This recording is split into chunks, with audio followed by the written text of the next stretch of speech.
कहते हैं कि भगवान अयप्पा के दर्शन करने के लिए आपको वहां पर बनी मस्जिद की परिक्रमा करनी होती है। आखिर इसके पीछे का कारण क्या है और यह मस्जिद है किसकी? आखिर क्यों भगवान अयप्पा के दर्शन कोई आम जन नहीं कर सकता है? क्यों उसे 41 दिनों के ब्रह्मचर्य और सात्विक भोजन का नियम पूरा करना पड़ता है? ऐसे ही कई अनगिनत रहस्य इस मंदिर से जुड़े हैं। सबरीमला मंदिर के पीछे छुपे इन सभी रहस्यों को जानने के लिए हमें इतिहास के पन्नों को पलटना होगा, जिसकी शुरुआत एक कथा से होती है। इस कथा का आरंभ होता है असुर महिषासुर से। महिषासुर ने अपनी कठोर तपस्या करके ब्रह्मा को प्रसन्न कर लिया। महिषासुर पर प्रसन्न ब्रह्मा ने उसे वरदान मांगने को कहा। असुर महिषासुर ने ब्रह्मा से अमर करने का वरदान मांगा। ब्रह्मा ने कहा कि जिसने इस संसार में जन्म लिया है उसकी मृत्यु तय है, अतः मैं तुम्हें अमरता का वरदान नहीं दे सकता। इसके बाद महिषासुर ने थोड़ा सोच विचार किया और कहा कि भगवान ब्रह्मा, मुझे ऐसा वरदान दीजिए कि मेरा वध केवल एक स्त्री ही कर सके। उसने स्त्री को कमजोर मानकर यह वरदान प्राप्त कर लिया। उसे लगता था कि कोई भी स्त्री इतनी शक्तिशाली नहीं हो सकती जो मेरा वध कर सके। इसके बाद से ही महिषासुर ने अपना आतंक चलाना शुरू कर दिया और तीनों लोकों पर अपना आधिपत्य स्थापित कर लिया। वह औरतों पर अत्याचार करने लगा। उसका आतंक जब ज्यादा ही बढ़ गया तो सभी देवता भगवान शिव के पास पहुंचे और सहायता मांगी, लेकिन महिषासुर को केवल एक स्त्री ही मार सकती थी। इसी वजह से वे भी कुछ नहीं कर सकते थे। ऐसे में भगवान शिव ने माता पार्वती को बताया कि अब उनका दुर्गा रूप लेने का समय आ चुका है। माता पार्वती ने देवी दुर्गा का रूप धारण किया और असुर महिषासुर का वध कर दिया। लेकिन इस कथा का अंत यही नहीं हुआ। असुर महिषासुर की एक बहन थी जिसका नाम महिषी था। महिषी अपने पिछले जन्म में त्रिमूर्ति के अवतार दत्तात्रेय की पत्नी लीलावती थी।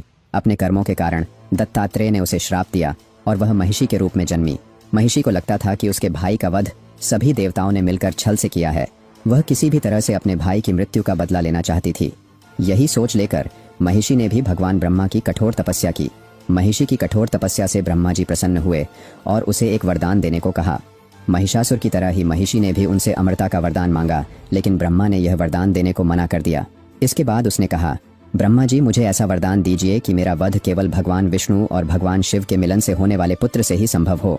भगवान ब्रह्मा ने महिषी को यह वरदान खुशी खुशी दे दिया। महिषी भी ऐसा वरदान पाकर बेहद खुश और अहंकारी हो चुकी थी। उसके लगता था कि ऐसा कभी भी नहीं हो सकता है, लेकिन वह नियति के खेल से अनजान थी।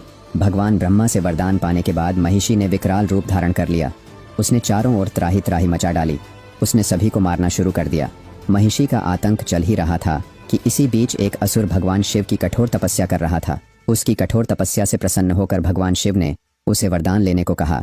उस असुर ने बहुत सोचा विचारा और भगवान शिव से कहा, महादेव, मुझे ऐसा वरदान दीजिए कि मैं जिस किसी के भी सिर पर हाथ रखूं वह भस्म हो जाए। भगवान शिव ने उस असुर को यह वरदान दे दिया, जिसके बाद उसे असुर भस्मासुर के नाम से जाना गया।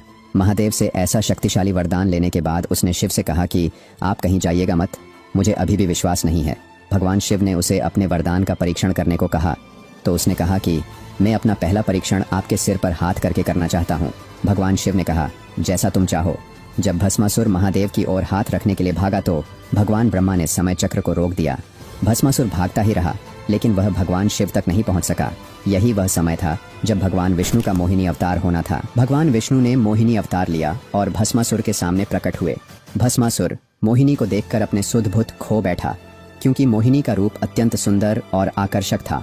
भगवान विष्णु ने मोहिनी रूप में भस्मासुर के साथ नृत्य करने का नाटक किया, जिसके चलते भस्मासुर का हाथ उसके खुद के ही सिर पर रखा गया और वह भस्म हो गया। इसके बाद जब भगवान विष्णु मोहिनी के रूप में भगवान शिव के सामने प्रकट हुए तो भगवान शिव उनकी मोहक छवि से प्रभावित हो गए। उनके मिलन से एक दिव्य बालक का जन्म हुआ, जिसे हरिहर कहा गया। यही बालक भगवान अयप्पा थे। एक बार पंडालम राज्य के राजा राजशेखर, जो निसंतान थे, वह जंगल में पंपा नदी के किनारे कठोर तप कर रहे थे।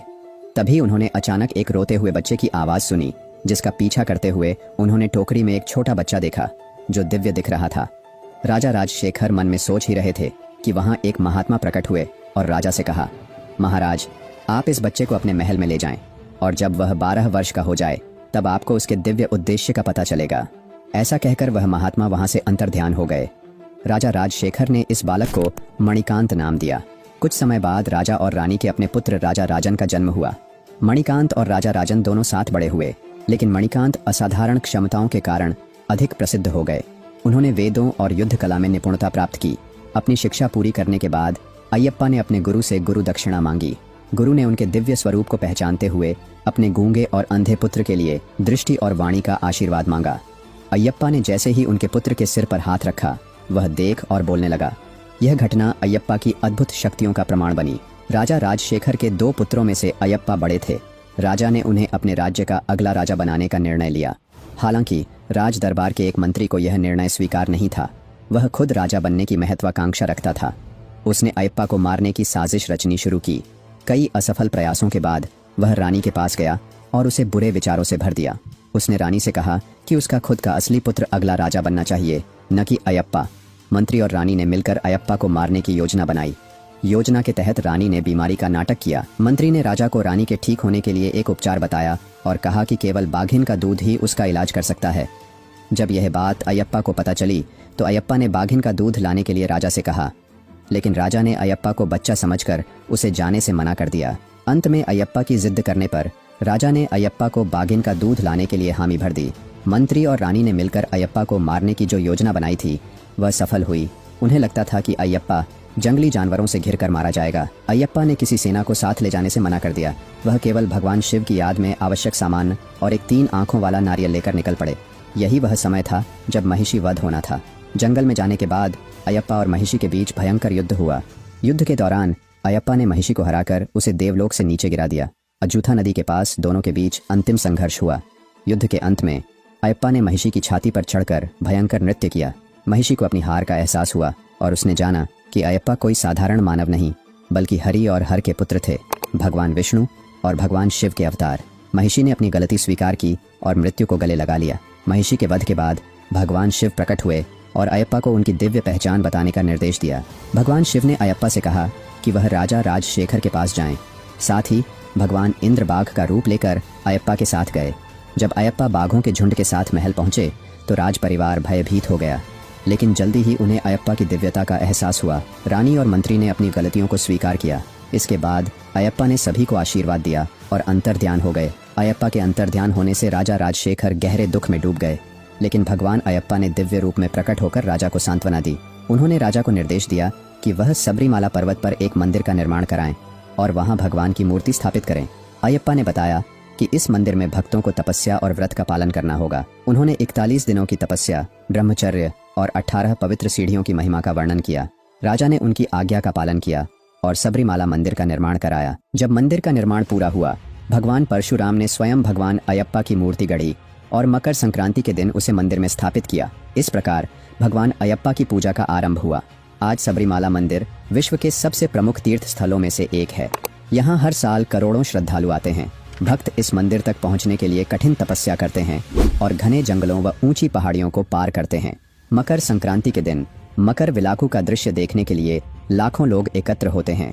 ऐसा माना जाता है कि इस दिन भगवान स्वयं प्रकाश के रूप में प्रकट होते हैं। सबरीमाला वह स्थान है जहां भगवान अयप्पा अपने भक्तों को आशीर्वाद देने के लिए सदा निवास करते हैं। लेकिन सबसे बड़ा सवाल तो अब जन्म लेता है, और वह है कि जब यह मंदिर सभी की आस्थाओं का प्रतीक है तो फिर इस मंदिर में औरतों का जाना क्यों मना है? इसके पीछे की क्या कहानी है, आइए आपको बताते हैं। दरअसल इस कहानी की शुरुआत महिषी के वध से ही होती है। जब महिषी का वध भगवान अयप्पा ने किया तो महिषी एक सुंदर स्त्री में परिवर्तित हो गई। उसने अपनी पहचान बताते हुए कहा कि उसका नाम मल्लिकापुरातम्मा था। उसे एक वन में ऋषि ने राक्षसनी होने का श्राप दिया था और उस राक्षसी की मृत्यु के बाद ही वह श्राप टूट सकता था। ये सुनकर भगवान अयप्पा ने उस सुंदर स्त्री को आशीर्वाद दिया और कहा कि वह अपना जीवन अपनी इच्छा से जी सकती है। लेकिन फिर उस कन्या ने एक ऐसी इच्छा जाहिर की जिसे सुनकर भगवान अयप्पा बड़ी दुविधा में पड़ गए। उस सुंदर कन्या ने कहा कि वह उनकी पत्नी बनकर जीवन भर उनकी सेवा करना चाहती है, लेकिन यह संभव नहीं था क्योंकि भगवान अयप्पा ब्रह्मचर्य का प्रण लिए हुए थे, जिसके चलते वे किसी से भी विवाह नहीं कर सकते थे। लेकिन उस कन्या की इच्छा का मान रखते हुए उन्होंने कहा कि मैं आज से एक जंगल में जाकर गहरे तप में लीन हो जाऊंगा और दूर दूर से भक्त कठिन यात्रा करके मुझसे मिलने आएंगे, लेकिन जिस दिन इन भक्तों का आना बंद होगा उस दिन मैं तुमसे विवाह कर लूंगा। भगवान अयप्पा की यह बात सुनकर मल्लिकापुरातम्मा अत्यधिक खुश हुई और तभी उन्होंने तय किया कि वह भी उनसे कुछ ही दूरी पर उनके वचन के पूरे होने की प्रतीक्षा करेगी। और उन्हीं के सम्मान में सबरीमला मंदिर की दाईं तरफ कुछ दूरी पर ही मल्लिकापुरातम्मा का भी मंदिर स्थापित आज भी है। मान्यता के अनुसार पहली बार सबरीमला की यात्रा पर जाने वाले भक्त को कन्नी अयप्पन या कन्नी स्वामी कहा जाता है। कहते हैं कि जिस वर्ष कोई भी कन्नी स्वामी इस यात्रा में शामिल नहीं होगा, उसी दिन भगवान अयप्पा अपना यह वचन पूरा करेंगे और मल्लिकापुरातम्मा से शादी करेंगे। सबरीमला मंदिर पर औरतों के जाने की मनाही का यह एक बड़ा कारण है, क्योंकि मल्लिकापुरातम्मा का आदर करते हुए किसी भी और महिला को भगवान अयप्पा के करीब जाने की इजाज़त नहीं होती। वही कुछ तांत्रिक ग्रंथ यह भी कहते हैं कि जब भी कोई ब्रह्मचारी की तरह जीवन जीने का संकल्प करे तो उसे ऑपोजिट साइड से कोई कांटेक्ट नहीं रखना चाहिए, और इसीलिए सबरीमला मंदिर में यह नियम बनाया गया था। हर साल सबरीमला मंदिर में मनाए जाने वाला त्योहार मकर विलक के बारे में तो आपने ज़रूर से ही सुना होगा, लेकिन यह त्योहार कैसे और कब शुरू हुआ, आइए इसके पीछे की कहानी को जानते हैं। मकर विलाकू त्योहार की जड़ें रामायण की एक अनसुनी कहानी से जुड़ी हुई है। कहते हैं कि जब भगवान अयप्पा वन में तप कर रहे थे, तब उनका सामना भगवान श्री राम और लक्ष्मण से हुआ था। भगवान अयप्पा को पहले से ही आभास हो गया था कि भगवान श्री राम भगवान विष्णु के अवतार है, इसलिए वे कुछ समय के लिए अपने तप से उनसे मिलने के लिए बाहर आए थे। जब भगवान अयप्पा अपने तप से बाहर आए, उसी दिन को मकर विलाकू के नाम से जाना जाता है। मान्यता है कि इस दिन भगवान अयप्पा स्वयं अपने भक्तों का कष्ट दूर कर उन्हें आशीर्वाद प्रदान करते हैं। लेकिन यहाँ के मुख्य मंदिर के गर्भगृह में जाने के लिए भक्तों को लगभग 2 महीने पहले शुरू होने वाली यात्रा में शामिल होना पड़ता है, जिसके बाद ही वे करीब से भगवान अयप्पा के दर्शन कर पाते हैं। लेकिन यह यात्रा बिल्कुल भी आसान नहीं होती। सबरीमला की यात्रा दिसंबर और जनवरी के महीने में शुरू होती है, जिसका अंत मकर विलक के त्योहार के साथ होता है। इस यात्रा में शामिल हुए भक्तों के लिए कुछ नियम बनाए गए हैं। यात्रा के पहले दिन हर एक यात्री को रुद्राक्ष या तुलसी की माला पहनाई जाती है, जिसके बाद उन्हें 41 दिनों तक कठिन ब्रह्मचर्य और व्रत का पालन करना होता है। सभी भक्तों को केवल सात्विक भोजन ही दिया जाता है। गुस्सा, डर, ईर्ष्या जैसी भावनाओं पर काबू पाकर उन्हें सच्चाई और धर्म के रास्तों पर चलना होता है। सभी को अपने आसपास के इंसानों को भगवान का रूप समझकर उनकी सेवा और सहायता करनी होती है। भगवान अयप्पा को मानने वालों का कहना है कि आप भगवान अयप्पा को स्पिरिचुअली ही नहीं बल्कि फिजिकली भी महसूस कर सकते हैं, लेकिन उसके लिए आपके मन और शरीर का शुद्ध होना अनिवार्य है। लेकिन आपको यह जानकर बड़ी हैरानी होगी कि इस यात्रा में शामिल हुए भक्तों को यात्रा के बीच में आने वाली मस्जिद की परिक्रमा करनी होती है। आखिर ऐसा क्यों, आइए जानते हैं। सबरीमला की यात्रा के दौरान कुछ दूरी पर एक गांव पड़ता है जिसका नाम इरुमले है। यहाँ पर एक मंदिर भी है जहाँ पर सभी भक्त रुकते हैं। ये मंदिर सबरीमला मंदिर से लगभग 60 किलोमीटर दूर है। यहाँ पर रुकना सबरीमला यात्रा का एक नियम है। यहाँ पर एक मस्जिद है जिसकी परिक्रमा सभी भक्तों को करनी होती है। इस मस्जिद के बारे में कहा जाता है कि यह एक सूफी वावर की मस्जिद है। कहते हैं कि सूफी वावर भगवान अयप्पा में काफ़ी ज़्यादा श्रद्धा रखते थे, इसलिए करीबन 500 सालों से यह नियम बना हुआ है।